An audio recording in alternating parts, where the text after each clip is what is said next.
Now, what if we went live? What if the live chat picked up your immediate sigh towards me?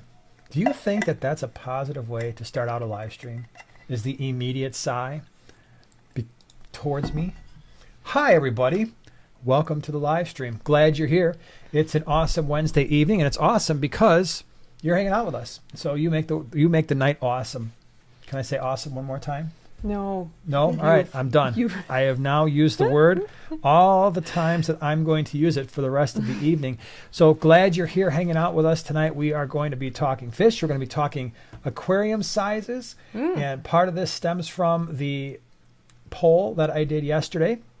Well, I was sort of surprised, but I don't think I was as surprised as maybe I could have been. I don't think I took your poll.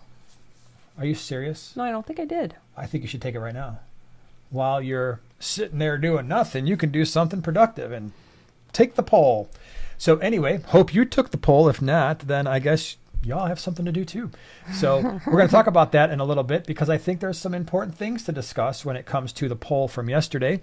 And of course, we're going to be just talking fish, answering your questions later on too, because that's what we like to do.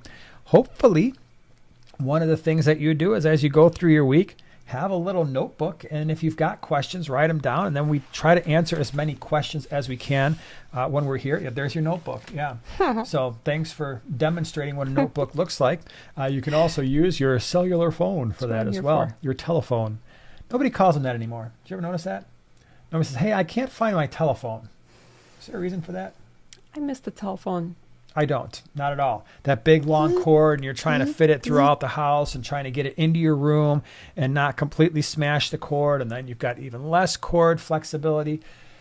Did anybody here have like an old school telephone, and then you had the really, really long cord that could reach pretty much the entire first floor of your home? Oh, we had that one in the basement, and it was like, what was that color?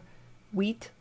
There was a color. It wasn't like the avocado green. It was like a gold. Do you know what the worst part of that was? Is when you weren't paying attention and the cord would get caught on something and then snap back and hit you right in the eye. I didn't like that because those cords were pretty heavy and it hurt real bad. But we're not here to talk about phone cords. I just wanted you to know that. So we're here to talk about stuff related to aquarium fish and aquarium keeping. So as always, things we've got going on in recent history in the land of videos. Last week, I did a video on some really cool options for some species-only tanks, and I came up with 4 that I thought were cool, 4 that we've got some extensive experience keeping.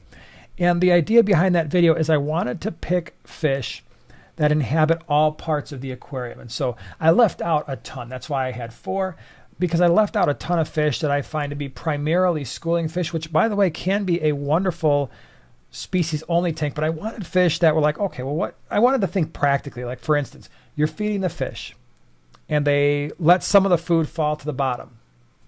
If you've got just schooling fish, not all of them are going to take the food from the bottom, and so now you've got a problem. And I really wanted to be, if you pick one fish, what could it be? And I organized it by tank size. So everywhere from, I believe I started with a 5 gallon. No, so I wasn't 4 species. It was more than that. I started with, I believe it was 5 gallon, and I worked my way up to like a six foot tank. So it was, I don't know what I'm talking about. It was way more than 4. So don't mind me. I don't remember my video. But that's what happened on Sunday on Primetime Aquatics. And then today you released on the small scape. What did you do? It was kind of an update video. Yeah? Yeah, just what's going on in the basement. I had to break down some tanks, and I really didn't want to. That's true. That is definitely true. So, but we are continuing our march towards converting that side of the fish room from more of just a straight up fish room feel where we're packing in as many tanks as we can to more of a gallery. And I'm starting to get a better vision for what this is going to look like. And I think you are too, where we're going to change up the walls. We're going to brighten it up a little bit, and fewer tanks on that side of the fish room. So we'll still have, our basement is 2 sides, right? So when you watch our videos, we have the side with the multi-tank, the low boy. We call that the sink side because that's where our sink is, which you actually never see. But it's the lighter side. It's got the lighter wood.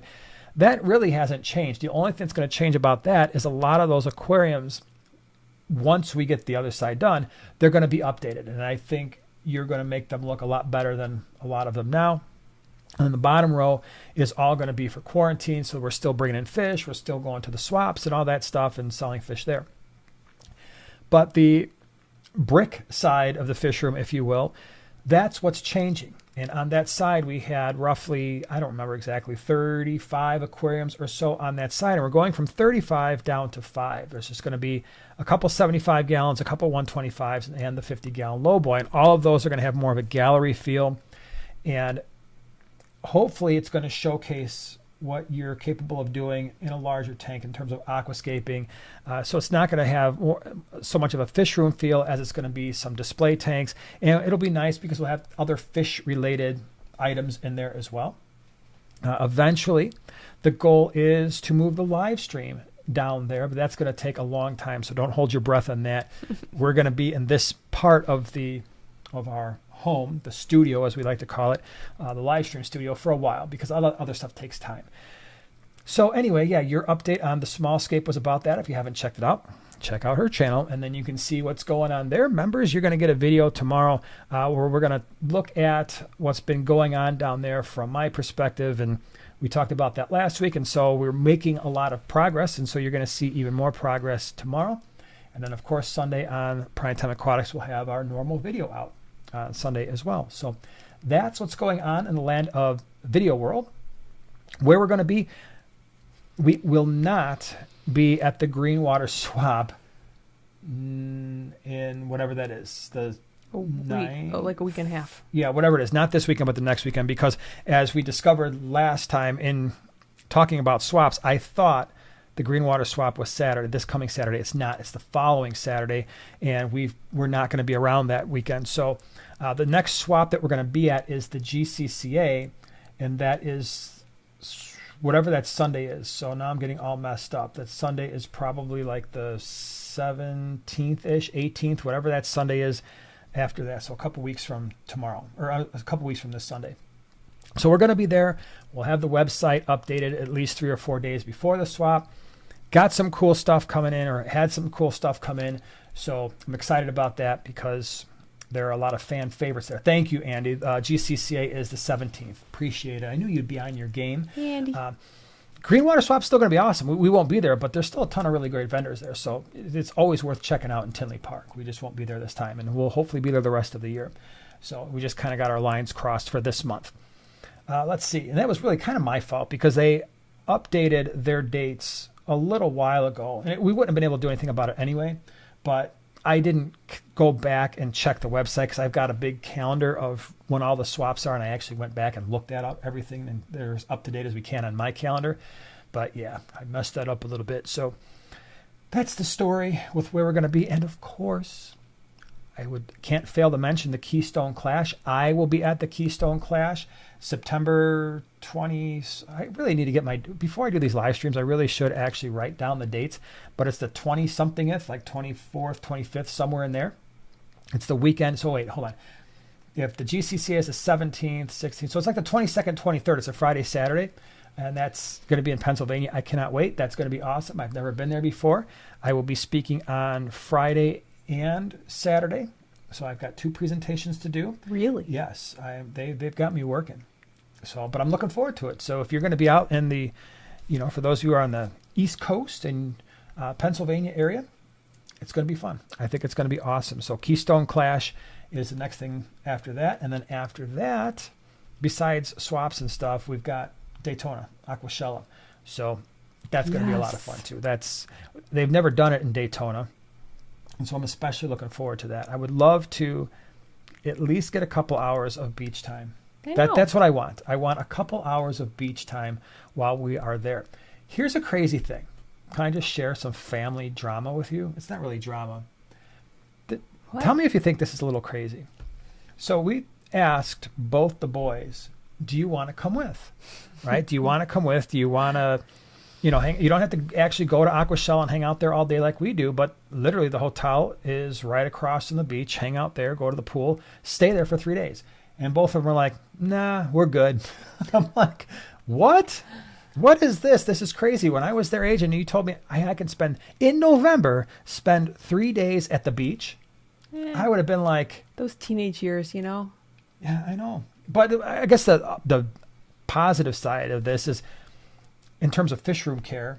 We got fish room care from them and the other adults that come into the house and hang out for the weekend.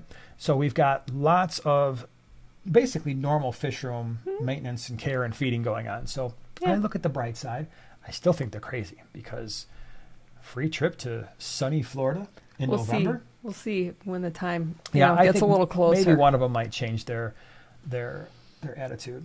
But in our youngest one's defense, Eli, he was like, I can't miss some of the classes because he's a sophomore in high school and he's taken some really challenging classes this year. So he's kind of school focused right now. He's like, I don't know if I want to miss the 3 days of school. So I'm like, that's pretty responsible for a 15-year-old. Yeah. So good for him. Yeah. And just so you know, Oink is not here. Oink, I meant to mention that. Yeah. So Oink, I'm really sorry to hear about your dad's girlfriend and her passing. So if you watch this on the replay, if you get a chance, we're really sorry to hear that. So you will definitely be missed, and our prayers are with you and your family right now because that's really tough. I'm sorry that happened. Yeah. Yep. Thank you to Second Floor and Lynn and the other moderators that are here. Hold down the fort while Oink is doing her thing. Oh, yeah, you got the shirt on. Represent. So, represent. That's right. Somebody was asking about that. Was it last week or 2 weeks ago? Was it?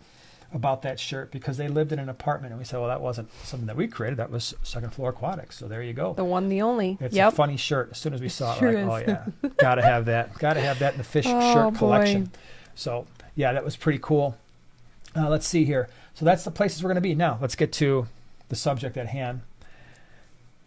I put out a poll. Did you answer it finally? I did. Can you bring it back up? Because I don't have the immediate percentages right now. So can you bring that up while we're talking? Sure. But basically the question yesterday, I just thought it'd be fun. Some of these polls, I just like to see where people's heads are at and see what people are thinking. So the question was, if you could only pick one 4-foot tank, what would it be? And so the options were a 33 long, which actually it was kind of a stupid option because they don't even make those anymore, but I threw it out there because it's a shorter tank, but still 4 feet. So they're all 4 feet long. So 33 long, 55 gallon, 60 breeder, 75 gallon. Mm-hmm. And is it still pretty much in order of size? And so the larger it is, the more popular it is. Yeah. And of course, a ton of people responded with the 4-foot 120, even a few with the 4-foot 150. So it was, 90 gallon, which is a 75, only taller.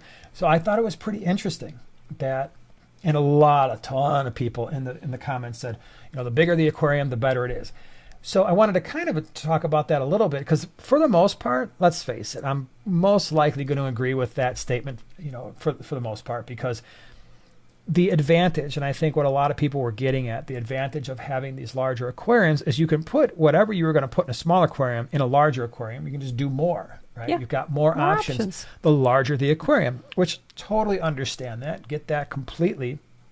However, I know there's a lot of people out there where it's like, yeah, that would be great, the 75 gallon, but there are some downsides to that. Can you think of any offhand? Like, can you give me 2 or 3 where it's like, weight? Weight. Awesome. So if you're in an apartment, if you have a floor that is not supported by like a cement floor like we have in the basement, or, you're worried about the integrity of the floor. Or your furniture. Right, absolutely. Weight is definitely a consideration. But also, do you want to know my biggest negative for the bigger the tank, the worse it is for me? I would love to hear your biggest negative. All the aquascaping that you need. That gets pricey and heavy. Well, and it's cost, right? Yeah. And it's not just the cost of the aquascaping. So it's just something to think about for those of you, and primarily this is for people who, you've got your 20 long, you've got your 29, or maybe you've got a 55, and now you're looking at that 75 gallon or that 6-foot 125 or the 150 or 210 or whatever it is. Sometimes, you definitely have a clear advantage of being able to keep more different types of fish, right? Bigger variety. But you do have the weight issue to consider. You do have the cost. I mean, it's not just the cost of the aquarium, which, by the way, really starts to spike once you get above a standard 125. The 125s, I think, for the most part, you can find those at most of your big box stores, at certainly most of your pet stores, and they're reasonably priced. They're still somewhat expensive, especially compared to a 4-foot tank. But there's a big difference between a 55 gallon and a 75. If you're going retail, right? I'm not talking about, finding these awesome deals and piecemealing it all together. But if you were to go to a Petco or PetSmart, you can get a 55-gallon kit, at least back in the day, probably for on sale, 130 to 150 bucks. Now, I don't know. I haven't checked them in a while. Maybe with inflation, they're more. But my gosh, I don't know anywhere around here that has a 75-gallon kit. I don't think that exists. Maybe you get the aquarium plus the lids. Sometimes you can find a deal, the aquarium, the lid, and the stand. But it's more rare where you've got the aquarium, the lid, the stand, the filter, the lights, the heater, all that stuff like you would with the 55-gallon kit. And that cost adds up pretty quick. That jump from a 55 to a 75. You mentioned the aquascaping, which is a very valid point. Because think about this. Both of those, let's just take the 55 versus the 75. The 55-gallon and the 75 are 4 feet long. However, the width is different. So you're going from 12.5 inches on the 55 to 18 inches on the 75. That means a lot more substrate. That means more, like you mentioned, the wood, the rocks, the plants. You've got that deeper footprint that you have to deal with. And so that's all increasing. You also have to consider now your filtration. I love on a 4-foot tank going with 2 filters, especially hang-on backs, one on each side. So you've got nice water flow. You're probably doing 2 heaters in either case, but again, for your filters, you're probably going larger than you would on a 55. For your heaters, you're going larger, higher wattage. For the lights, especially if you're doing a planted tank, you're probably going to go, even though there's a lot of similarity. Obviously, the length is the same, but the width is different. And so sometimes a slightly stronger light is going to be more beneficial on a 75 because you're covering a greater area front to back in that aquarium. Height, like I said, the height is really similar, 55 to a 75. So that's not as big of an issue. But you go to that 120. A lot of people mention they like the 4-foot 120. That 4-foot 120 is 2 feet front to back, 2 feet wide. So, and it is also around, it's about the same height as a 75 or a 55. Mm-hmm. But that means you're almost, if you're doing a planted tank, it's really nice to have 2 lights, one towards the front and one towards the back, just to cover that whole full 24 inches. So definitely more expensive when it comes to equipment, aquascaping. When you add the more fish, that's going to get more expensive. Something else to consider as you go to a larger tank. Hopefully you're quarantining your fish. If you're not, and or a disease starts to, you get a disease outbreak.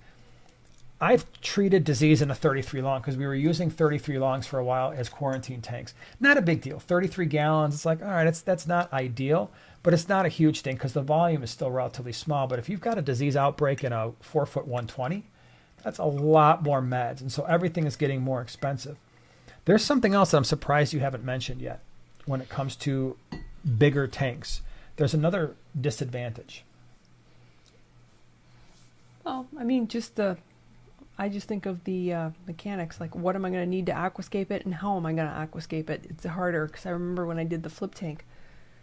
Well, that wasn't a 4-foot tank. That was like a 10-foot, but the larger you get, the more it's just more difficult. You may even need a ladder. Yeah. Even if you have. Okay, so now you're hitting on the part that I was hinting at, and it was more centered around tank maintenance.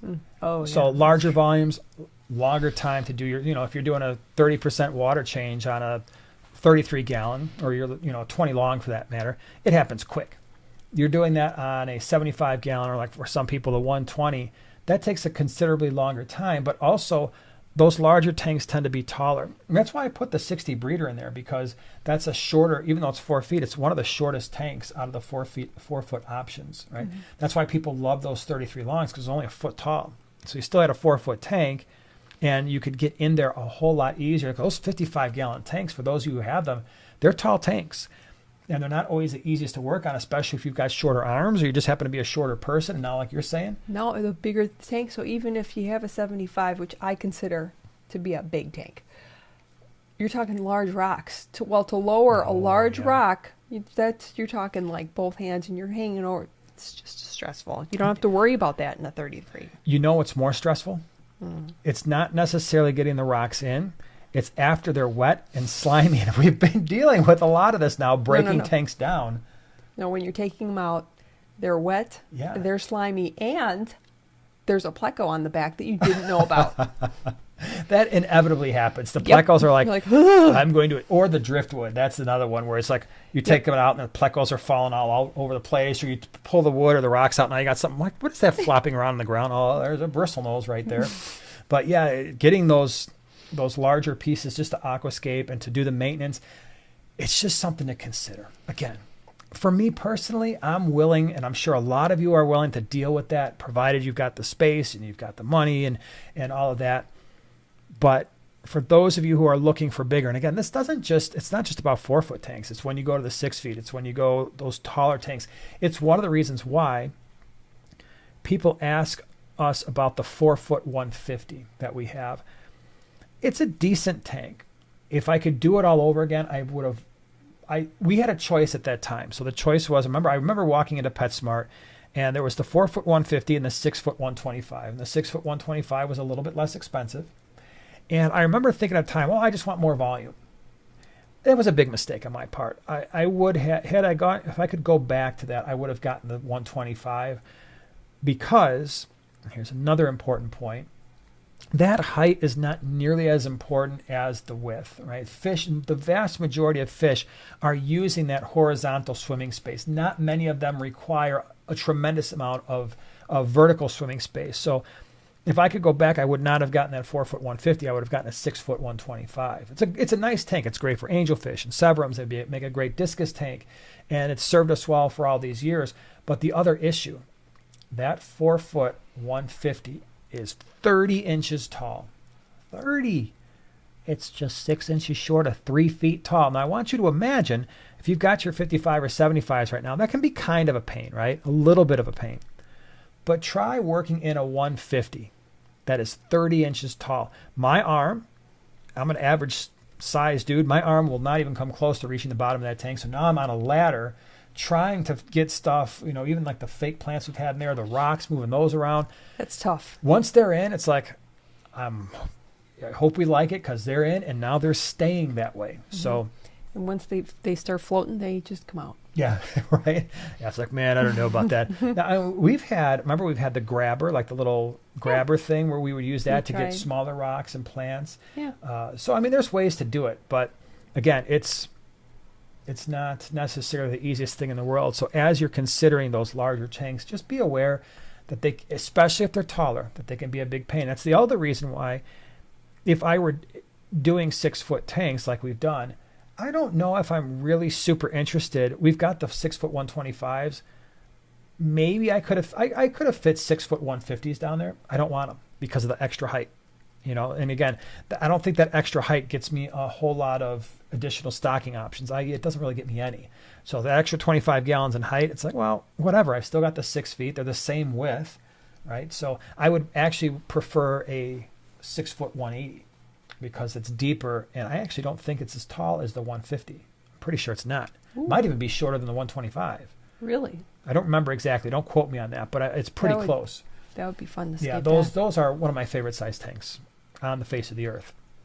So those are just some things that you should consider when you're getting your larger tanks. Anything else that we've missed about the bigger tanks? So maintenance, harder, longer, more expensive because you need more aquascaping, bigger filters, bigger heaters for the extra volume. Harder to get in and out of your house. That's another good point, potentially. Yeah, just getting those things, especially if you're dealing with stairs. So the larger the tank, the more manpower it's going to take, the more friends that don't want to help you. Yeah, absolutely. I am not, when we break down that 4-foot 150, and I've said this a million times, that 4-foot 150, I've got 2 people who want it. And once we break that down, I have to figure out, can we actually get it up the basement stairs? I know I'm going to have to remove the railings because I had to do that to get it down.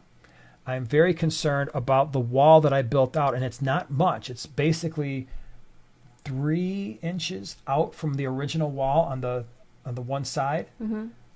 I'm hoping, and it's right where the turn is. I am really concerned that I really don't want to take that wall down to get the tank out and then have to rebuild that wall. That's going to stink big time. But if I have to do it, I have to do it. So, yeah, that's going to be fun. Can't you just unseal the tank, take the piece? Oh, I couldn't even do it with a straight face. I live for the looks he gives me. Just unseal it, put it back together, seal it when it gets back up the stairs. Yeah, I'm sure the person who is going to get that tank would love that idea. So Bring let it me to get him in this a kit. straight. You took, yeah, I thought I was getting, you said this aquarium held water. Well, it did. No, All you got to it's a do is kit. just build it again. It's Yeah, a it's a kit build tank. your own tank. I don't know if I know how to do that. Well, it's a great way to learn on a 150. It's going to be awesome. It's going to be awesome. So, all right, hold on. We saw boy. some things come through. Noelle, thank you for being a member the last 32 months. You are definitely old school. Got to be one of the original crew, you know? I should go back and see who, like, the original. Oh, yeah, right? You know how in motorcycle clubs and stuff, they'll have, like, the first 9 or the first 10 or whatever. Like Sons of Anarchy, they had the first whatever. That, I think Noelle's in that group. Right, Noelle, James has got to be in that group. Whip would have been in that group had his username not gotten wiped out. But it would be cool, like first 9, and then you guys get like a first 9 patch or something like that. But it'd be awesome. That'd be cool. Anyway, thank you for being a member so long. Slowly starting to restock after the debacle of recent fish plague in my house. Now the first time owner of a small school of green neons. Hope they are an enjoyable fish for you and that they live a long, hearty life. And they're good. They're good to you. I really hope so. And They've been good to us. The green neons have been very good to us. They're amazing. That's why we bring, of all of the neon types, they're very hardy. The black neons are extremely hardy. We find the green neons to be very hardy. Yeah. And that's why we usually have them in the fish room, because they do well for us, live a long time. BC Dolphin, thank you so much for being here. Thank you for the super chat. Good evening to both of you, to you both. What's your thought of an above ground pool as a tank? Wow. Can you imagine? So I have a thought. One, I guess it depends on where you live and how much temperature fluctuation there is. Yeah. Because weird thing is when we were kids, me and my friends, we'd go to the creek and we'd catch all kinds of stuff. Frogs and fish and turtles, you name it. I mean, we caught so much stuff. And I can remember my one friend who had a pool, and I don't know why his parents let him do this, but the pool was sometimes towards the end of the summer in various states of disarray, i.e. they really weren't keeping up with the chlorination or anything. And so he'd have these tanks, and towards the end of the year, he would just chuck the fish in the pool. And then the next spring, we'd go back out there, and they'd still be there because it would get cold. And so fish do what fish do in the wintertime when the water gets colder, at least in our area, right? We're talking about bluegill and stuff like that. They'd go to the bottom, and they would, some of them at least, would survive. And so the point is, it's really highly dependent upon where you live. If you're getting relatively consistent temperatures, you're not going through a hard winter, you're not going, the pool's not going to get up to 95 degrees, it'd be kind of cool. It's a massive body of water, so it's not going to change temperatures rapidly. And for a lot of people, they can heat the pool. But if you're getting down below freezing consistently in the wintertime, that could be tough, because if you have to remove any of the livestock, it's not like what we just talked about. This is an extreme example where, I've got I've got a small pond outside. I got to scoop the fish out and throw them in my tank. Getting those fish out of an above ground pool is not going to be easy to do. So if you had stable-ish temperatures, it can be done. I mean, Ohio Fish Rescue's got the indoor pool, that massive thing. So people do it, but above ground, you're not going to be as insulated as an in-ground body of water. So it's going to be much more, and it's not above ground pools do a horrible job of insulating water temperature anyway. So it'd just be something to think about. The other thing too is algae. What are you going to do about algae? You're going to have a filter with a decent amount of water flow, so you're not getting the algae and all that stuff, and the biofilms and the mosquitoes and things like that. For an above ground pool, the other thing you have to consider is, what are you putting in there? Because it's got to be interesting, right? You want to walk out and be like, oh, this is the coolest thing I've ever seen, which means, koi, that kind of stuff, those larger fish. Lilies. Something that you can see from just the top. I thought it was cool. I every once in a while I'll see something on Instagram where somebody's got an above ground pool, but they have these massive viewing windows. So it's really just like a fish tank, above ground fish tank, but it's also kind of a pool. So, but if it's solid, then you really have to have something that you can look at from the top. And then being above ground as opposed to in ground, you're going to have to be always standing, or have a platform and actually go up onto the platform to actually look down on it, where it's different than something that's in the ground where you can just kind of sit there and enjoy it and look. So And scape around it too. Yeah. That'd be my favorite Yeah. part. So that's just my first initial thoughts. I've never done it. Kevin, thank you so much for the stupid chat. I have a baby Oscar in quarantine. That's cool. 10 gallon. He'll be going into a 125 with another Oscar about 4.5 inches. I'm concerned that the small Oscar would get beat up. Could I keep him in a 10 gallon until he's big enough for the other? I probably wouldn't keep him in that 10 gallon at 3-4 inches, because at that point, in a 10 gallon, I had that video out where fish only grow to the size of their tank, and we talked about that myth.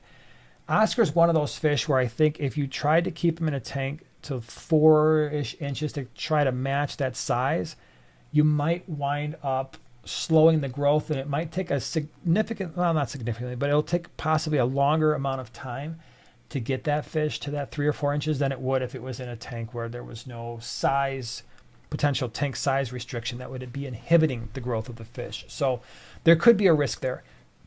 Get what you're saying though about, the Oscar right now is probably a couple inches, and you got the 4.5 inch Oscar in there. It can be tricky anyway. Even if they're the same size, that can be a little bit of a tricky thing, because you're dealing with cichlids. You're dealing with an Oscar that's had the 125 to itself now for however long, and you're introducing a similar fish to the tank, or the same species. And so sometimes they can be a little bit more aggressive towards a similar fish, where maybe if you were throwing in, I don't know, some electric blue acara, the Oscar might be, all right, this fish looks nothing like me. I'm not really dealing with territory right now. Their fish aren't chasing me. I don't feel an overwhelming need to chase the other fish around. So you do have some challenges. I understand that. I wouldn't wait till it's 4 inches, maybe 3 inches, just big enough where the larger Oscar is not going to be able to eat the smaller one. It might work out just fine. I had 3 Oscars in a 125, and they all got along. And it's just, I never had a problem with their aggression. And not to say they can't spar with one another, because they certainly can. Again, they're cichlids, but try to get it big enough where it's not going to fit in the mouth of the other Oscar. Try to do it at night. That's a big thing. If I were doing this, what I would do is I'd wait till the other fish is large enough. I would wait till the lights go off at night. There's no lights on in the room. I throw the other fish in. They both go to sleep. I am there when the lights come back on. If they're on a timer, or I'm turning the lights on, I'm letting them wake up. I'm feeding them. I'm getting them nice and full and distracted. Hopefully there's a bunch of other fish or some other fish in that tank, so it's not just the 2 of them where that's the only focal point. I'm trying to set up lines of sight blocks, so rocks, wood, whatever I can, just to give the smaller Oscar a choice. Like, hey, I'm going to get away, and just maybe the bigger one will forget about me for a while, and hopefully it works out just fine. So that's how I would roll with it. Okay. MNC Aquatics says, due to unforeseen health reasons, my fish room will be dramatically downsized. My 240s, 125, and 310 are already gone. Wow. Aw, hope things get better. Yeah. But yeah, well, we know about downsizing, and there are different seasons in fish keeping. And I've watched a lot of people go from very few tanks to a lot of tanks, back down, back up. It fluctuates. And right now, I think you're doing a wise thing where you recognize, hey, you know what? I love fish keeping, and it's great, but I don't have the time or whatever, the ability right now to take care of as many tanks. And please, if you hear nothing else tonight, for all of you who are watching, this is supposed to be a hobby. I know some of you have turned it into a business. We've turned it into a business to a certain extent and with the swaps, but it still needs to be a hobby. It's still supposed to be something that brings you happiness and that is relaxing and that you enjoy. It's supposed to be fun. If this is not doing those things, then why are you doing it at this point, right? Why are you keeping fish and having aquariums if it's a burden, if maintaining them is a burden? I mean, granted, maintaining aquariums for some people is not a fun thing. Other people, it's like, oh, it's kind of a relaxing thing. Like, I love cleaning my motorcycle. Love it. And that's why I clean mine. I clean yours. I go out there and it's just relaxing. I put on my YouTube videos and I'm chilling out. Some of you are doing that right now. You're doing your water changes. We're here going blah, blah, blah. Yeah, water change Wednesday. And it's fun and it's relaxing. And it's like, it's not a burden. So, but when it becomes that, scale back. right? Doesn't mean you have to get out of the hobby, but maybe you don't need 5 tanks. Maybe you only need 1. Maybe you don't need 20. Maybe you can go down to 5 and make it so that you're keeping the fish that you want, the way that you want them, and it's not a burden. That's the main thing. So hold on, this thing jumped all around the world here. So let me get back to where it was. Mac, thank you so much for being a member the last 4 months. I hit 4 months. Yeah. Love the live streams and member videos. Keep up the good work. Well, thank you so much for being part of it all. Appreciate it. Max usually got some very interesting comments. I like reading his comments on the videos. Very interesting. Desert fish. Here's another one. He's probably part of the first whatever, too. He's got to be part of that club. Got my top and bottom rocker. Love it. Love it. Just be careful where you wear it, because we don't want any clashes right now with the Mayans. So, yeah, that would be funny. Like we make a motorcycle patch, Primetime Aquatics. Oh, yeah. And then put a location on there. Put FC for Fish Club. Oh. People will be so confused. You'll run into some outlaw bikers and be like, the heck is an FC? It's Fish Club. Fish Club. What does that even mean? What? It's not your concern. This is our territory. I suggest you just, you can ride here, but you are not allowed to keep fish here. I'll be like, wait, what? No, this is our area. We should start that. We should start Fish Club territories. Wouldn't that be something? With our own patches. Yeah. Primetime Aquatics, the big thing. Right? FC. Illinois. FC, wherever you're at. Mac would be out. You can cover all of the UK. It'd be so cool. Right? Desert fish, we got you covered. Very cool. Little Midwest reborns and dolls. That's cool. Thanks for the super chat. Oh, that's Gina. I knew that.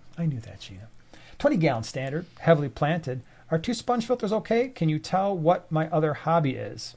I would never be able to guess.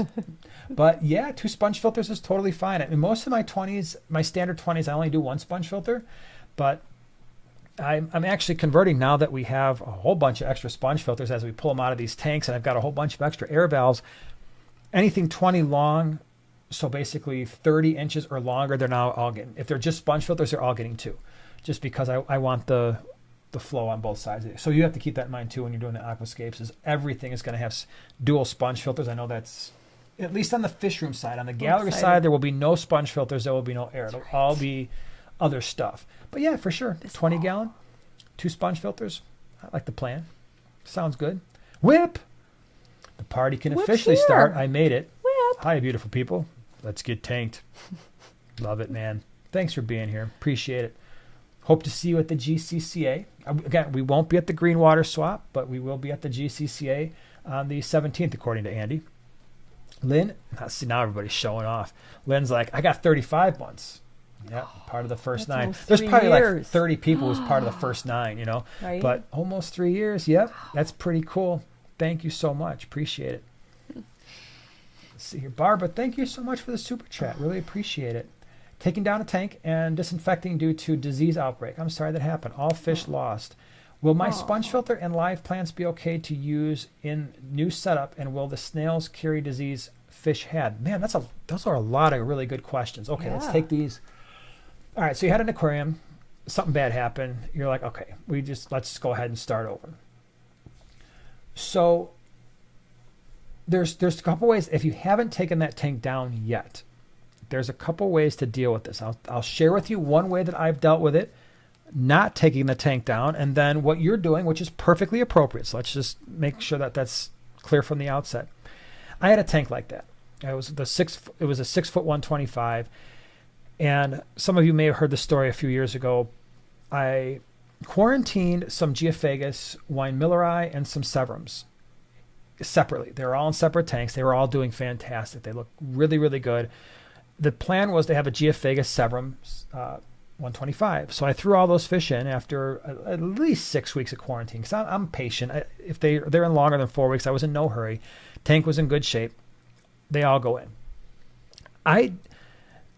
Again, they were all healthy in their own individual quarantine tank, but somebody was carrying something, or maybe they were both carrying something that they were immune to, but the other fish weren't. We got some cross-mogenation of some disease, and it started wiping everything out. I could not stop it from happening. They would stop eating. They got skinny. I tried every med, and I lost everything but 2 of the red spot gold severums, one of which we still have. This is years later. So I was like, oh, that's just flipping great, right? It's very, very depressing. For those of you who have lost fish and lost them on a large scale and you're trying your best to keep them alive and nothing is working, trust me, I know what that's like, because it's heartbreaking and you feel helpless, right? It's like, I don't know what to do. And especially if you had these fish for a while, or they're fish that you really, really care about, and you're like, I'm just losing these things, and it's not fun. It's not fun.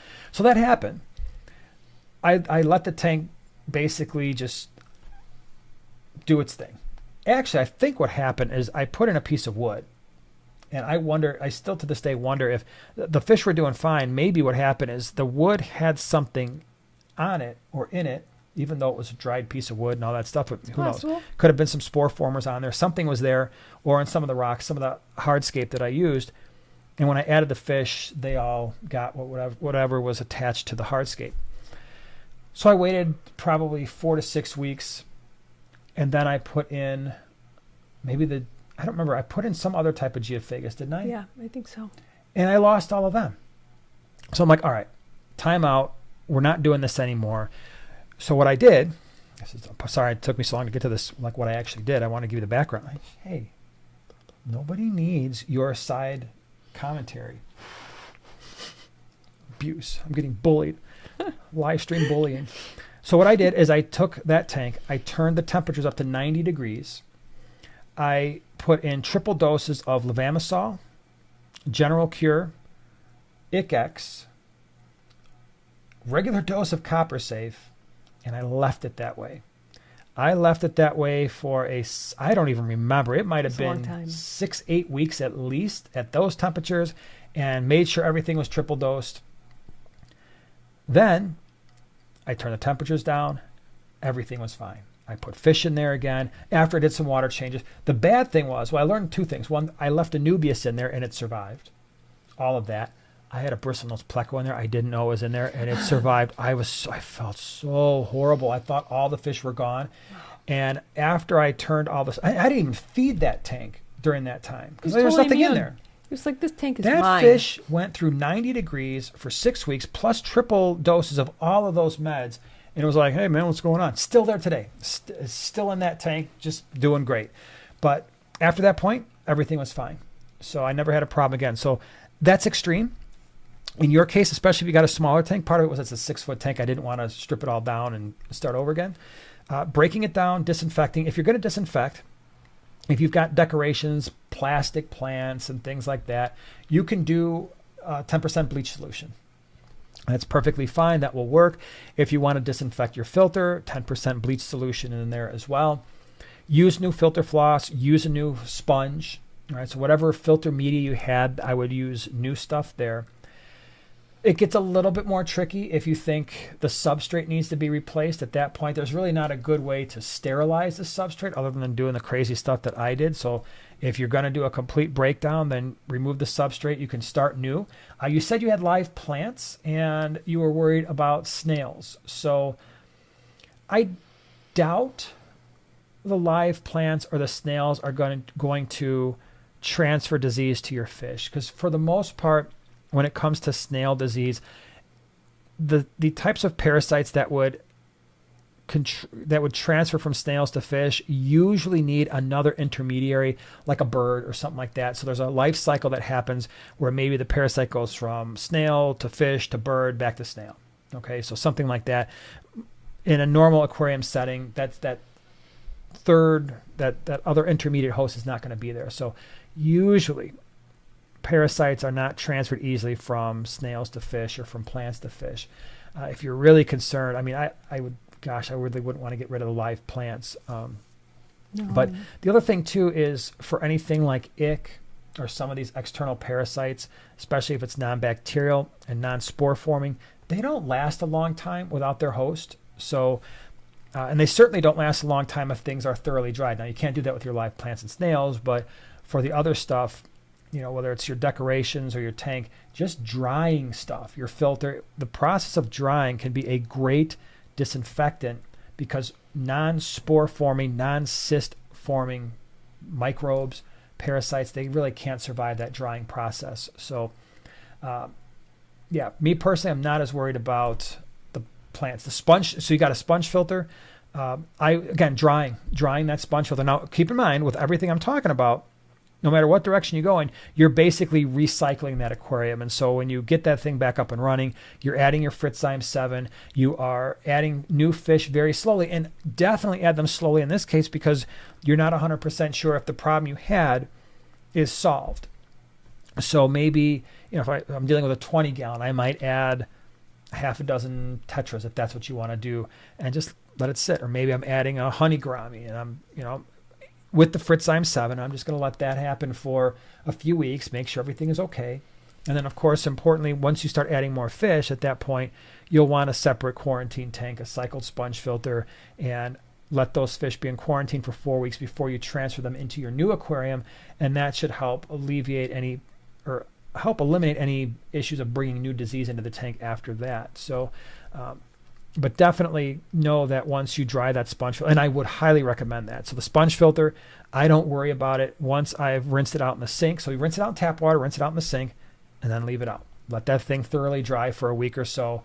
And most microbes, again, unless they're spore forming or cyst forming parasites, they're not surviving that drying process. I wouldn't do anything else. I wouldn't add soap. I wouldn't put it in bleach, right? The bleach stuff is only for me, the hard plastics. And so if you had plastic plants, you've got live, so you're not going to bleach those. You could, with the live plants, drain the water. When you drain the water, spray them down with a hydrogen peroxide solution. Just spray them, leave them that way for about 10 minutes, and then get them back in water. And we'll do that for black beard algae, but it would also be beneficial potentially for some bacteria. It doesn't kill everything, but it's a way to, if you wanted to do something with your live plants, you could do that. So it's a long answer. Hopefully it gave you some direction. So thanks for being here. I'm sorry that happened. Melanie just got in her giant chocolate gouramis. I saw an Instagram post, and that's pretty exciting. Wow, that is so cool. Melanie, are you going to Daytona? Are you going to be at the Aquashella in Daytona?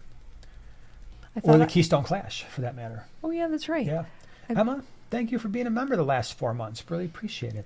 Yeah. Love y'all as always. Do you know if there's anywhere that still carries 33-gallon longs? I really want one, but they don't make them anymore. And that is absolutely true. So unfortunately, that's not weird. Look at that. So here's a funny thing. You put the little crying face emoji in your thing, and it says right here, crying face emoji. No, it says loudly crying. Yeah. Isn't that something? But why does it? I don't know why it says that, but it's pretty interesting. But anyway, to answer your question, no, they don't make them anymore. Funny. So I've got 2 that I'm selling at the swaps that will be available at the GCC. I know you're not from around here, so it's not an option. And I'm not shipping tanks, I'll tell you that right now, because they probably wind up broken wherever they go. But you're absolutely right. So the Aqueon 33 longs are no longer sold. I don't even know if they sell the 40 longs anymore. They might still have those. You'd have to check the website. At this point, your best bet is if you wanted a 33 long, you'd probably have to go with something like Custom Aquariums or someone who makes custom tanks, and then it starts getting expensive, right? So unfortunately, I wish they would have kept making those. I think Aqueon made a big mistake. If they were ever listening, I would tell them, or if I were ever talking to them, they made a mistake. The mistake that they made was they pushed the 55-gallon kits really, really hard, right? They've got this nice marketing, at least in terms of the aquariums that they carry.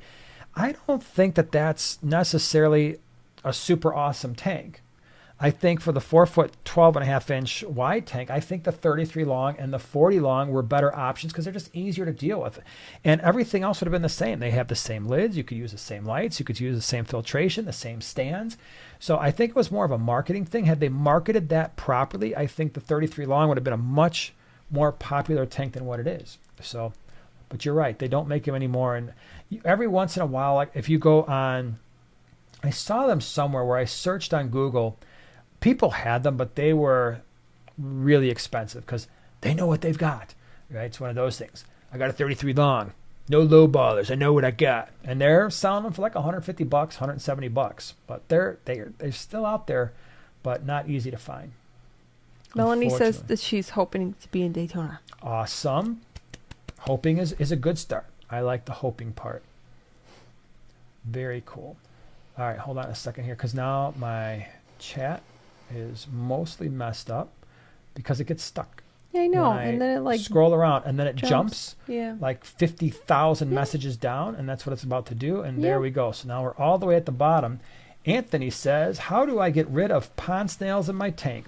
Well, I'll start out by saying I've got a very thorough video of how to get rid of snails. Check it out.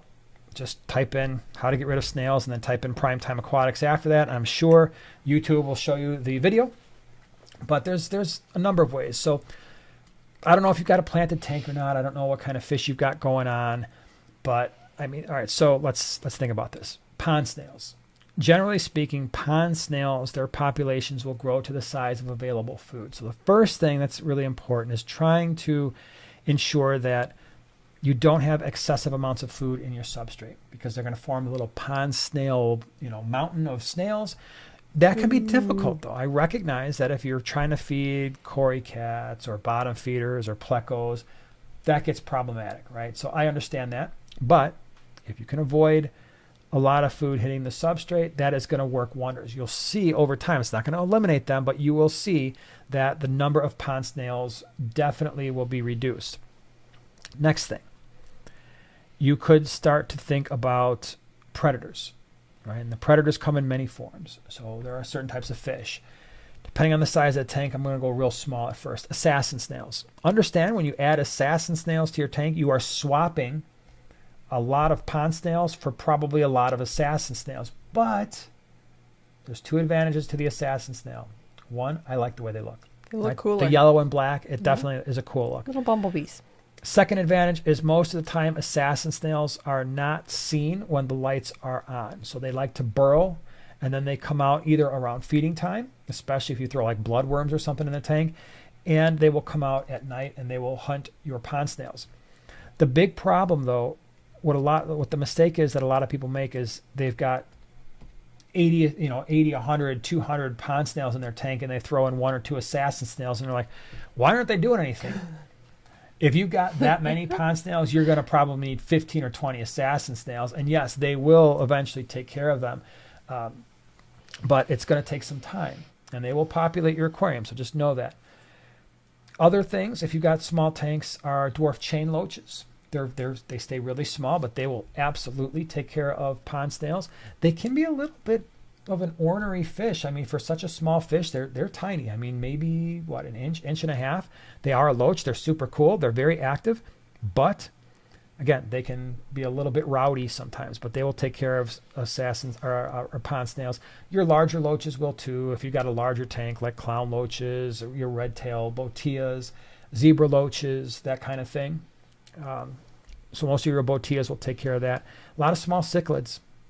If you've got a planted tank and you want to go with like some apistos or some rams, I'm not saying they're going to wipe out all of your snails overnight, but they will put a dent in them. You'll notice over time, wow, you know what? There's not as many snails as there used to be. And when you add a lot of these cichlids, like the apistogramma, the rams to a certain extent, we used to feed. We had a lot of pond snails at one point, ram's horn snails, and we would scoop them out by the net. Now, and we'd throw them in our 150, and Severums loved, you can't have Severums in a planted tank, by the way, but Severums loved them. Tinfoil barbs, bala sharks, silver dollars would go crazy. Now, a lot of those fish are going to eat your plant, so that's not necessarily a solution for you. But you'd be surprised. Almost all African cichlids will munch on snails, right? But again, you've got the live plants. So I'm thinking assassin snails, dwarf chain loaches, apistogramma, rams for your predators, and then controlling your feeding. There are also snail traps. I heard a rumor, that one of the companies that used to make a snail trap is coming out with it again. And if that happens, I'm hoping they will send me one, because I did a video on it one time and the thing worked insanely well. Yeah, it came in little different pieces and stuff. Yeah, I reviewed a small one. It was it's very manual, and takes a few out at a time, but it's better than nothing. Yeah, and you could go the route of putting a piece of cucumber or a piece of like Repashy gel food and just let the snails clump up and just manual. Just sometimes it's not about removing them all. Sometimes it's just about getting them down to a manageable level, controlling your feeding, and then trapping them with food and scooping them out and getting rid of them that way.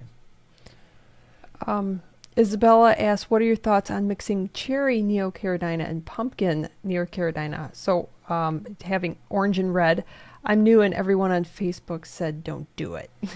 Well, that would be a cool combo. I personally would do pumpkin and yellows. I think that would be really great, of course, for fall. However, with the neocaridinas, if you do mix them, they will eventually turn like brown or even clear, just very drab.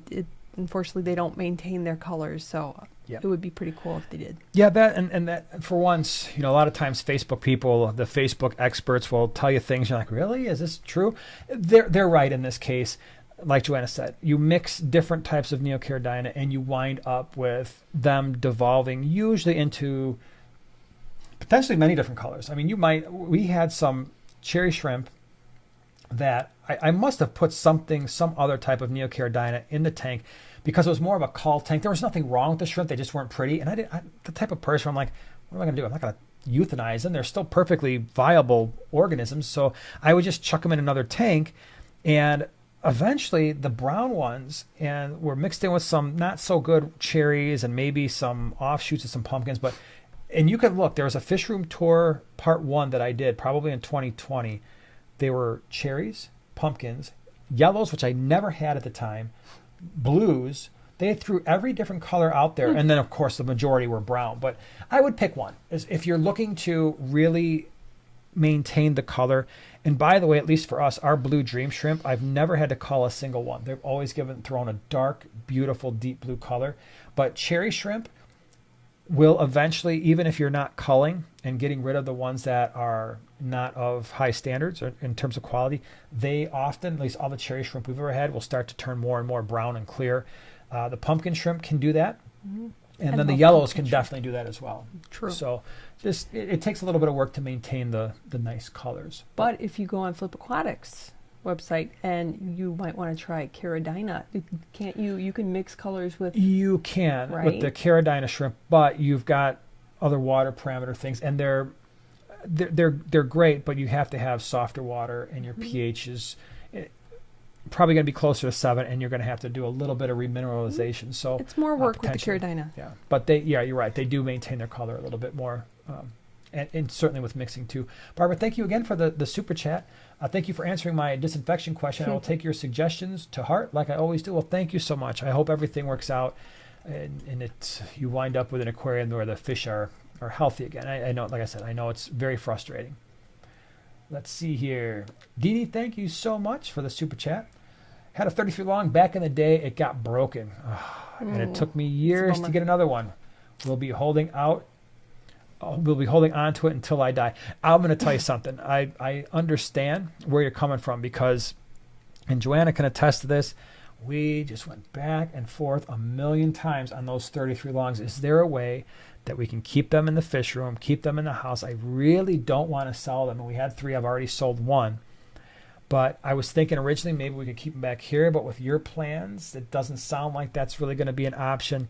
At one point, I was going to replace 2 of my 20 longs and put the 33 on the other side. And then we started thinking about it. I'm like, man, I don't know if that's really the best use of that space just because of the way the stand is built and everything. So, yeah, there's a part of me, trust me, there is a part of me that's like, I'm just going to pack them away, put them off to the side, keep them, and then maybe someday, 20 years from now, I'll be like, oh, I'm going to bust out that 33 long. And then I think I'll just have one built at some point, I suppose, if I really have my heart set on one again.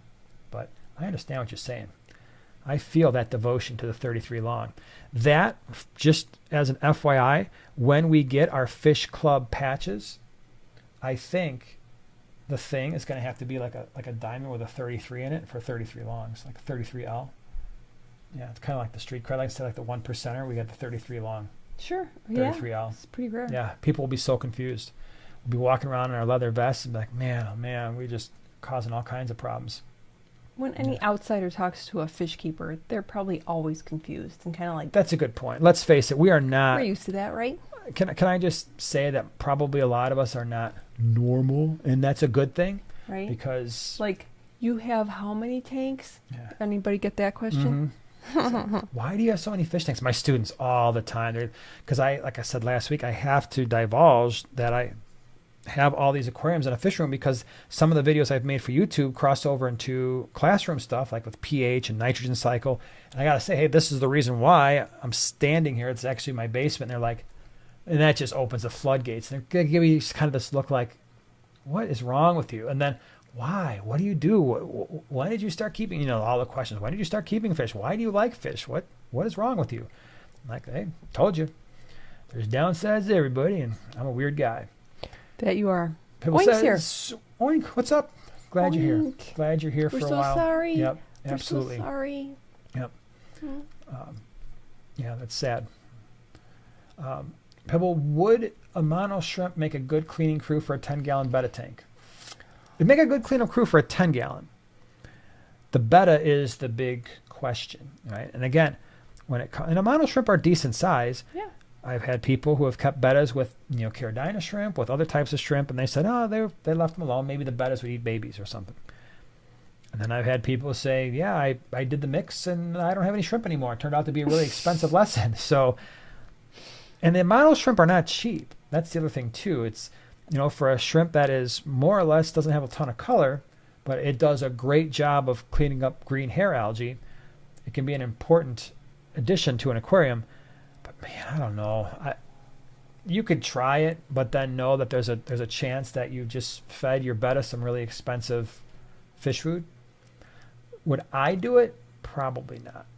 But if you've got, and by the way, so just thinking about cleanup crew with a betta, options that have worked for us, especially in a 10-gallon. Mystery snails. We've done mystery snails and bettas in almost every betta tank we've ever done and never had an issue. Some people have, but we haven't.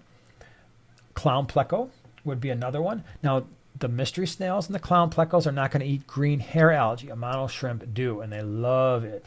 But if you're just dealing with regular algae, the mono shrimp actually aren't going to be a great option for that. If it's green hair algae, they do awesome. If it's regular algae, I would much rather have some nearite snails or mystery snails or a clown pleco in a 10-gallon because they stay pretty small. Those would be my go-tos. So, yeah. Chris, what's up? What started the rimless craze?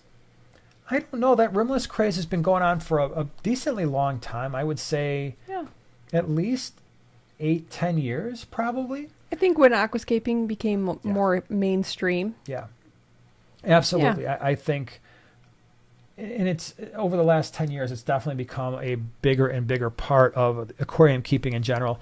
And the rimless tanks, they have that artistic look, and they look kind of high end and high quality, like these tanks over here.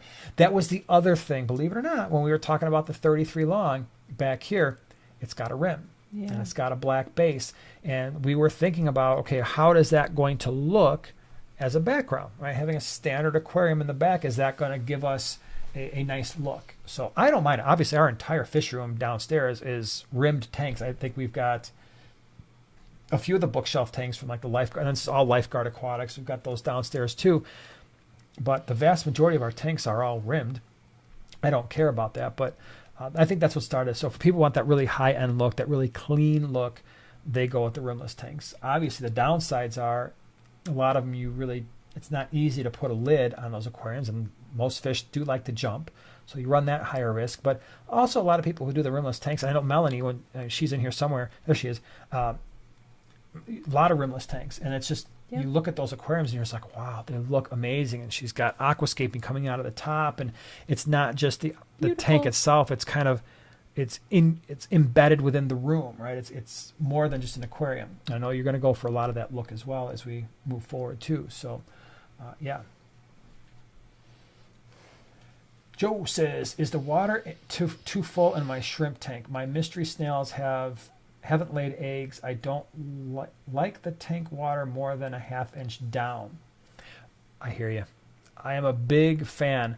So speaking of tanks with rims, I am the type of person where the water level, it really bothers me if I can see the water line below the rim of the tank. And the boys know this, and when they're doing tank maintenance, they have gotten so good. At one point with all 80 tanks, they know what the evaporation level is, and they know how high those tanks have to be filled so that when they go and do the water change the next week, it never evaporates, or very rarely evaporates below the Rim line. Rim line. Yeah, it's a stickler for me. Even these tanks right here, I will fill these tanks up. This is how I have to have it. It's basically like one finger below the top of the rimless tanks, because now you have to see the water line in a rimless tank. And then if it evaporates, you get the hard water, crusties and everything. So to answer your question, yes, the snails do need space above the water, but our mystery snails were laying on the underside of the glass lids and the plastic lids. So it doesn't necessarily need to be, if you fill the tanks all the way up and you've got a lid, they'll lay them up there. The thing is, once they do that, you got to be aware of it and get those eggs off the underside of the lid and get them in a Tupperware. I haven't done a video about it, but there's videos out there on how to hatch mystery snail eggs using like Tupperware and wet paper towels and just keeping those things moist so that they hatch properly. But yeah, mine always laid eggs on the bottom side of the lids. But if you've got it real close to the top and you don't have a lid, they won't lay their eggs there. All right, let me see here. Sush, what is the best algae eater for Mbuna? My 2 bristlenose plecos hide behind the hang-on back. That's okay. I think the bristlenose is the best algae eater for Mbuna, as long as they've got a place, whether it's behind the hang-on back or a lot of rock work. Most bristlenose are not doing much during the day when the lights are on. They do a lot of their work after the lights go off. And I always find it interesting because I'll go downstairs from time to time and pop the lights on. Maybe I'm doing a video or I need to check something. And the bristlenose tank, they're all out and about. They're stuck to the glass. They're doing all kinds of stuff. That's when my Malaysian trumpet snails are out. So they're coming out at night. As long as they're doing that and they're coming out at night doing their work, I mean, I personally don't care if I don't see my bristlenose. I know what they look like. I'm like, all right, you've got your thing you're doing. And that's also true if there's not enough food for them to eat, algae and stuff. I will wait for the lights to go off and then drop some algae wafers in there so none of the other fish get to them. And if you do that, you'll realize, they're out all night long doing their thing, because those algae wafers are usually gone. At least for us, they're always gone in the morning when after lights come back on. So that's okay. I don't mind that. Isabella asked, if I order from Flip Aquatics, is there a way to give y'all credit since you suggested them? Well, thank you for that. Probably in the notes section. Just say, hey, we were sent here by Primetime Aquatics. They are a channel sponsor, so they would. Flip Aquatics would appreciate that when you guys order from them, if they know that that we're not deadbeats. Yeah, and we get that a lot. We get that a lot from Flip Aquatics. Like, there's a lot of people who say that they're ordering off the website because of us, and that's cool. That's what we want. So cool, because they're awesome people. When we are sponsored by Flip and Fritz Aquatics, it's awesome and beneficial when you guys make mention of that, because I think hopefully everybody does well in that, because we are trying to partner with companies that have a very strong reputation in the hobby. In turn, they are giving us a bunch of stuff to give away to you, which is cool. That is one of the primary things that we require of any company that is going to sponsor Primetime Aquatics. We want stuff, not for us, for you, right? So that's all of our giveaways. So that hopefully benefits all of our viewers. And then, of course, the company is benefiting, because hopefully as we're doing videos and we are bringing attention to those companies, they're able to sell more product. And it's just this big circle where my sincere hope is that everybody benefits from that. So, anytime you order from Flip Aquatics or you buy Fritz products, or I don't know if you ever have any interactions with Fritz, tell them, it's always nice when you can do that and say, hey, Primetime Aquatics sent me over here. Very cool. And that's one of the things that we're doing too, is you're starting to see more this year, and we will be doing even more of it in the fall, is more of the promotions, where it's not just the giveaways. We can do channel-specific discounts for some of these places as well. And there'll be more of that stuff coming. So that's our goal. Sweet. Yeah. It is sweet. All right, hold on. I saw a thing. Mac22, thank you so much for gifting the 5 Primetime Aquatics memberships. Really appreciate that. That's such a nice thing that people do. And then because of that, we got Michael and Jonathan and Kat and Rocky and Jennifer, and our new members, new Primetimers, Primates, and Primetime partners. Thank you, Mac. Appreciate that. Thank you very much. Jonathan asked, what color sand substrate looks best with geophagus? Tapajos, I've read lots of conflicting info, but leaning towards a tan or brown color. I'm going to get a drink of water. We'll just wait. So my unwavering opinion is black for any geophagus. With the black, so if you go back and you look at my species profile, and especially look at some of the later fish room tours that I did that include that geophagus tank, I think the last one may have been 2021, and I don't remember how many parts that fish room tour was. I don't remember if that's the one I broke into like 1 million parts. If I did, I'm sorry. I think it might have just been 2, but if you look at that aquarium where those geophagus are at, and you look at that black substrate, you will see that those Tapajos are showing insanely nice colors. And so the reds are really popping. The blue that they have is really, really popping, and you're getting all of that awesome color. Then what you do is you search for videos with geophagus Tapajos, and you look for people who are keeping them on a lighter substrate, making sure that they're around the same size, that they are mature geophagus and not small ones, because small ones never show a lot of color. And you will find most of the time those geophagus are a little bit more washed out. They're not showing as much of the vibrant colors. Now, I will say that of all the geophagus Tapajos are probably the least impacted by substrate color, but they are still definitely impacted. Super important for all the other geophagus. So all the other geophagus under the Cirrhomensis group, which are your wine milleri and your altifrons and, Megasema. So those types, black substrate, hands down, 100% of the time. Because, and I've watched our geophagus altifrons go from a fish that showed amazing, absolutely amazing color, believe it or not, on blue and black gravel, but it was darker. So he had really, really popping color. And then we changed out that aquarium because we didn't want the blue and black gravel in there anymore. And we put in more of a tannish brown, and that fish lightened up to the point where I'm like, that was a big mistake. We should have gone black sand in there, because that tan color lightened the fish up, and it still looks good. Don't get me wrong. Geophagus still look good on a lighter substrate, but they don't show nearly the color as they do on black. And especially if you've got a black background. That's the other thing too, because substrate matters, but I would probably say the background matters just as much as the substrate. Do you remember we were at that swap once, and there was a gentleman who was kind of considering the geos, like, maybe I should, and then he's like, yeah, but you know what? They're just so ugly, and we're like, huh? Keep in mind, you showed the picture that you showed us, like when they're I showed the thumbnail of our geophagus altifrons on my phone, and we have a picture of that fish because we have pictures associated with all the fish that we sell, so people can see what they look like when they're not stressed out in a bag and when they're going to get a little bit older potentially. And he looked at that picture, he's like, yeah, but they're kind of ugly. And I'm like, okay, you're allowed to say that, you're allowed to think that, but I'm like, that fish is ugly. What fish is good looking? I would really love to know. I wonder. I've never actually heard someone say a full-grown mature geophagus was an ugly fish, because they show all the colors, man. And the fins, it's crazy. It's crazy. I just had one and I lost it. Oh, Ian says, what's up from New Zealand? What's up, New Zealand? What's up? Sush says, do you guys do collaborations with other YouTubers, or would you like to do a collaboration video, or who would you like to? So we do, we've done some actually rather large projects.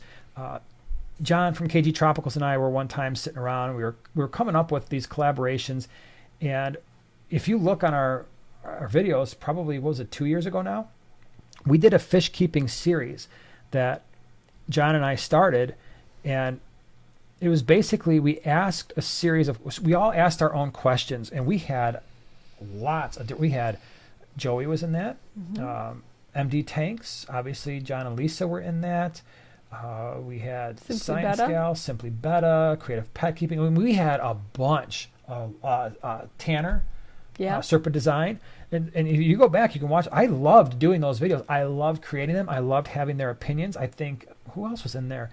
Fishy Biz was in that, but there was a bunch of creators, and I think I put out 3 videos and John did a couple, and it was a lot of fun. And KG Tropicals and I have done some things, very, smaller things. I just did one with Cichlid Bros, so they had me do something small. I did a little video snippet for them. So yeah, we do from time to time. We've done stuff with other YouTubers. It's just it's weird because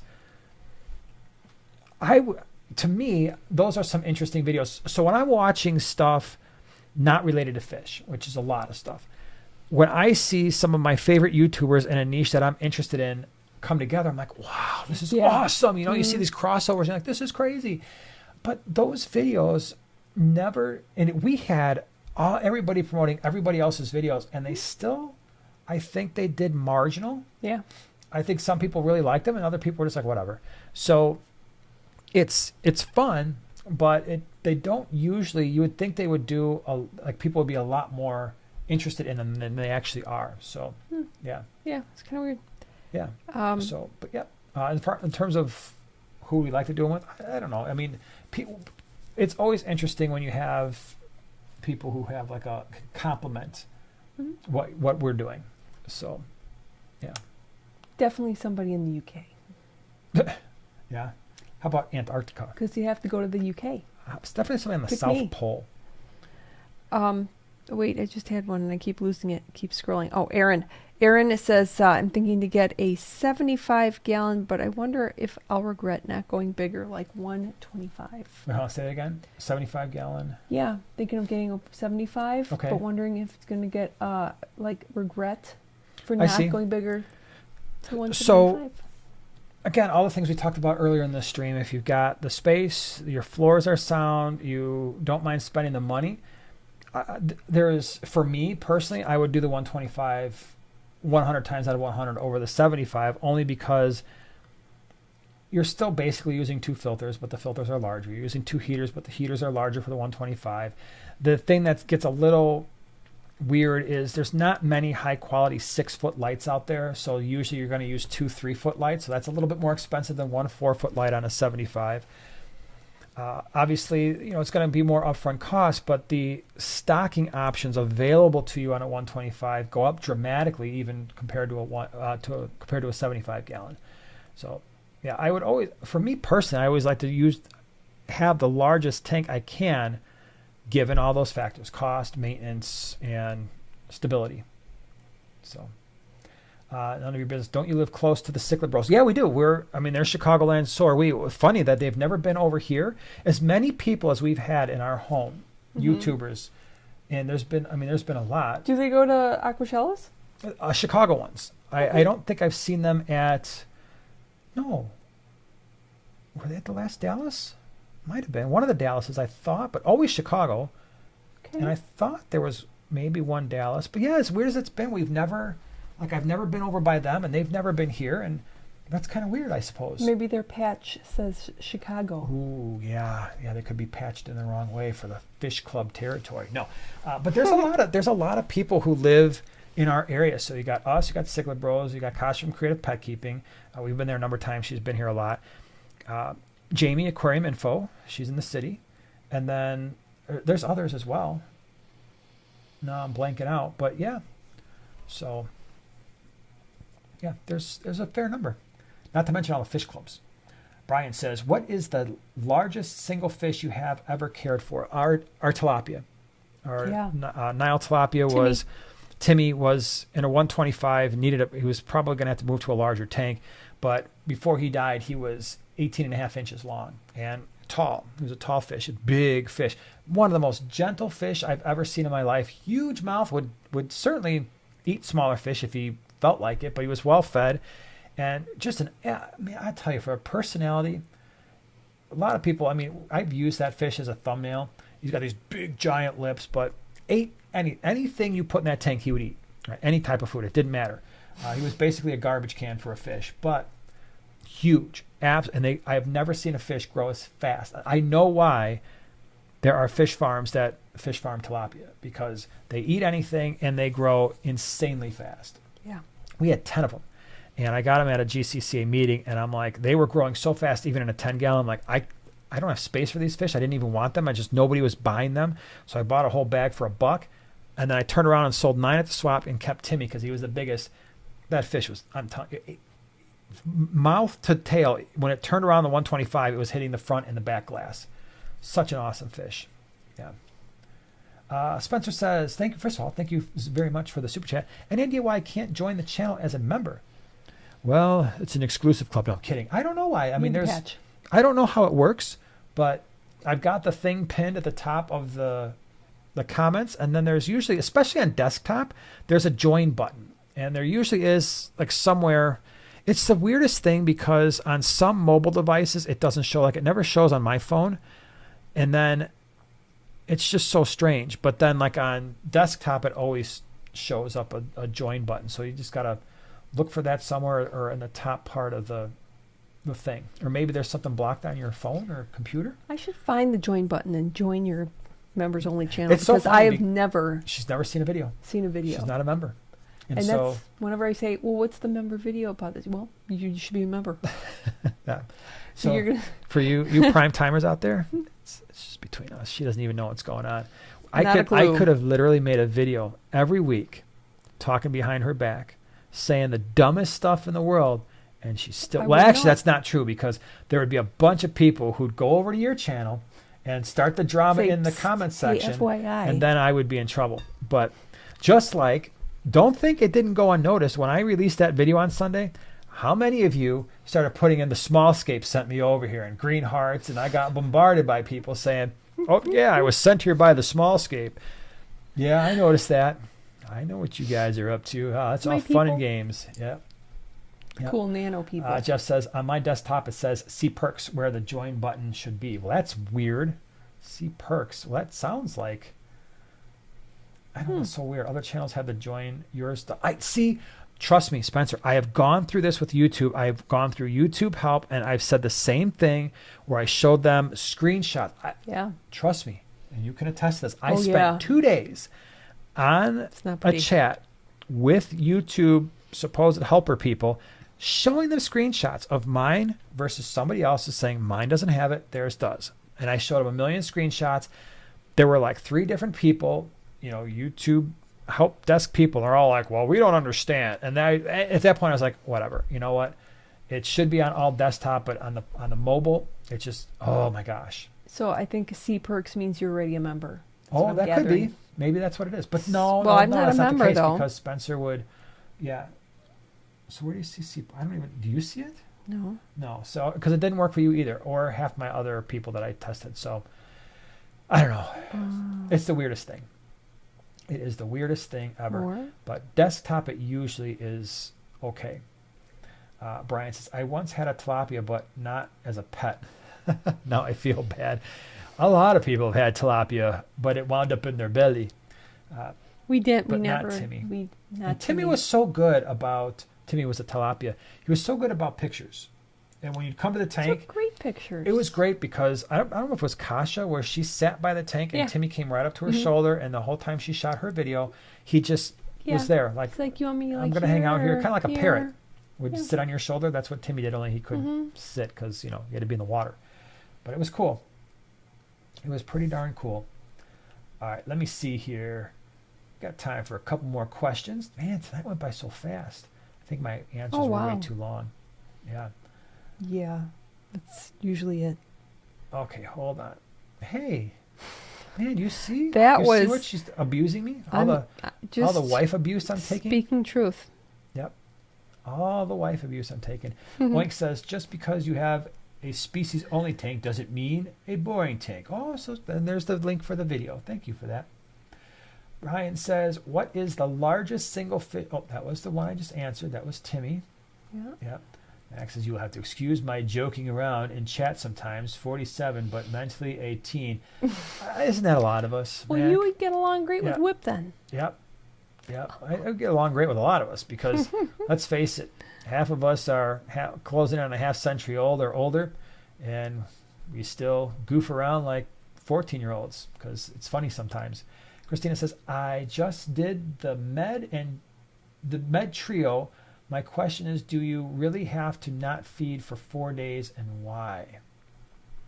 Okay, so I should start out by saying I don't do, so if you're talking about quarantine, I don't do the med trio because I only treat fish when they have visible sickness for the most part. So that's kind of where I'm at. If your fish were sick and they needed the med trio because they were exhibiting signs of disease, there's multiple reasons why you might not feed the fish during that time. One, if they're sick, often they don't eat. Two, the more you feed them, the more waste products they produce. And some of those meds, especially if you're using an antibiotic, might do a little bit of damage to the beneficial bacteria.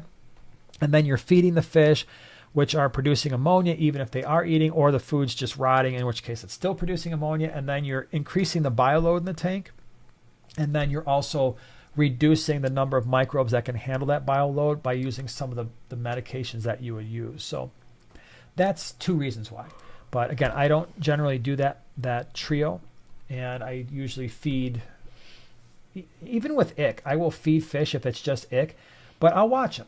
I'll make sure that they are eating. If they're not eating, I don't feed, or I cut way. I will cut back, but I still try to feed them if they're willing to eat. If not, then I'll stop for a couple days. Brandon, thank you so much for the super chat. Thinking about upgrading my 75 gallon while wife is vacationing up in Michigan. I like where this is going.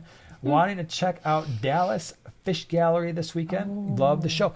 You will not be disappointed with the Dallas Fish Gallery. We've been there before, right? Leave yourself some time. Yep.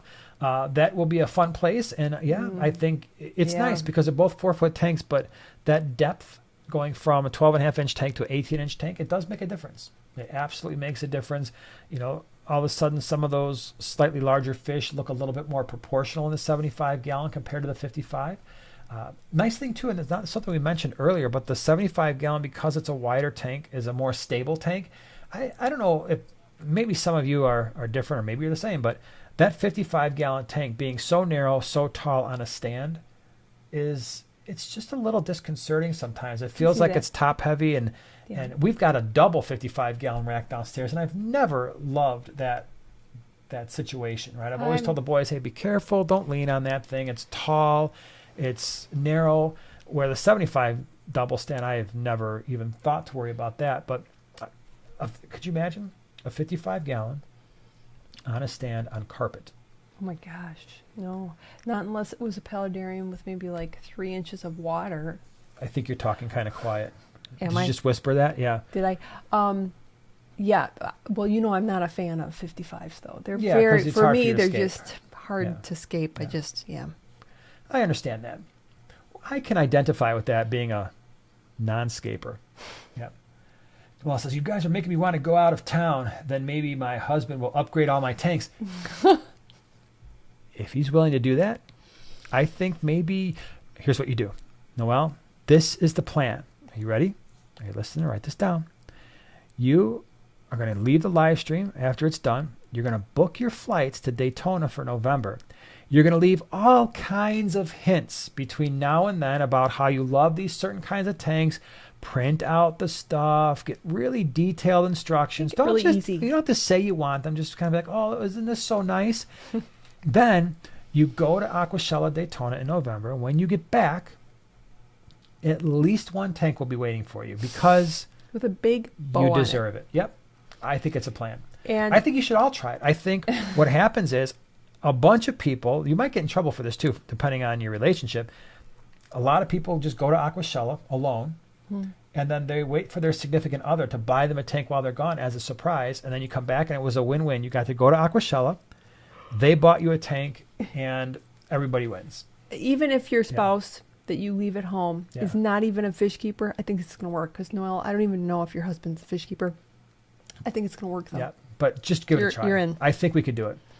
Brian says, you guys turned me on to peacock gudgeons. It's quickly become my current favorite fish. Peacock gudgeons, we'll end with this, but peacock gudgeons for a 10-gallon tank or larger are amazing. We've got a bunch of them in the fish room right now that are going to wind up, hopefully, as long as they make it through quarantine, okay, knock on wood, but we got a bunch, and I love those fish with my whole heart. One of my favorite small fish ever. Yeah, they're cute. All right, everybody. I think it's time for all of us to go night-night. Even if you're in a place where it's the middle of the day, I think you should take a nap. Take a nap. And for everybody else where it's nighttime outside, It's time to go sleepies. But thank you so much for being here, for all the moderators being here, Oink and Second Floor, and Lynn and Whip and whoever else was here, and all the super chats and awesome questions. Like I said, write them down, bring them next week. We will be back here next week, same time, same place, Wednesdays, 8 p.m. Central Standard Time. Thank you once again, and have a great rest of the week. Bye. Bye-bye, everybody. So long.